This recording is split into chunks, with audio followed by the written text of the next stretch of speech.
देखिए, बिहार में एनडीए की बम्पर जीत के बाद अब दो चेहरे चर्चा में हैं। पहला प्रधानमंत्री नरेंद्र मोदी का और दूसरा नीतीश कुमार का चेहरा। लेकिन इस जीत में अमित शाह की भी एक बहुत बड़ी भूमिका रही है। गठबंधन को एकजुट रखने से लेकर चुनाव प्रचार तक में अमित शाह सक्रिय रहे और उसी का नतीजा है कि बीजेपी के चाणक्य ने एक बार फिर विरोधियों को धूल चटा दी।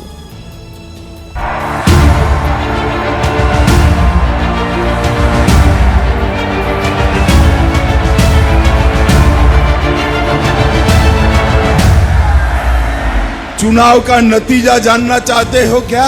अरे जोर से बोलो, जानना है क्या?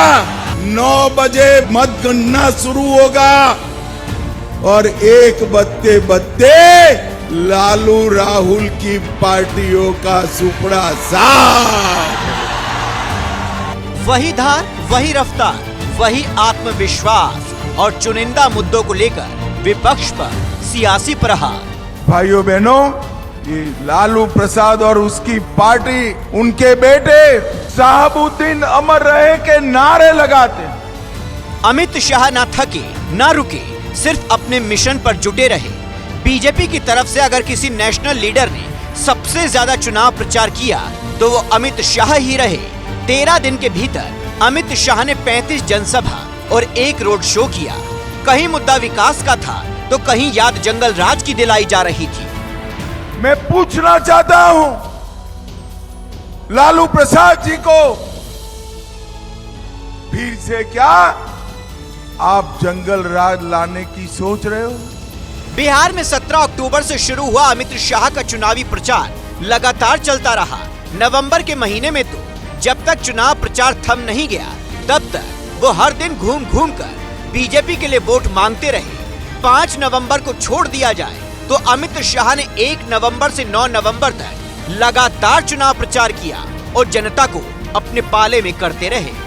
आरजेडी वाले कहते हैं कि हम उसको वापस ले लेंगे। लालू जी, आपकी 3 पीढ़ी भी जीविका दीदी का पैसा वापस नहीं ले सकती। वापस अमित शाह ने सिर्फ चुनाव प्रचार ही नहीं किया बल्कि रूठों को मनाते रहे, अपनों को समझाते रहे और एक-एक सीट पर एनडीए को मजबूत बनाते रहे। बिहार की अलग अलग सीटों पर बीजेपी के कई नेता टिकट न मिलने पर बागी हो गए थे। कुछ नेताओं ने जनसुराज से तो किसी ने निर्दलीय चुनाव लड़ने का ऐलान कर दिया था। लेकिन इन सभी बागियों से अमित शाह ने पर्सनल मुलाकात की और सभी को मना भी लिया।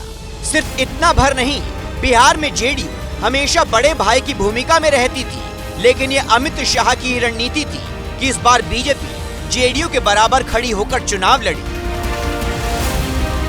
बिहार के चुनाव में बीजेपी के लिए कुछ पल अच्छे भी आए और कुछ चुनौतियों भरे भी। एक बड़ी चुनौती तब खड़ी हो गई जब सीट बंटवारे को लेकर जीतन राम मांझी से लेकर उपेंद्र कुशवाहा तक नाराज हो गए थे।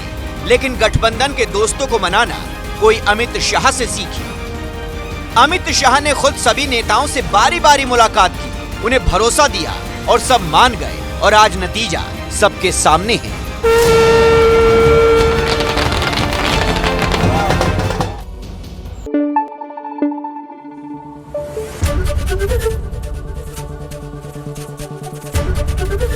एबीपी न्यूज आपको रखे आगे।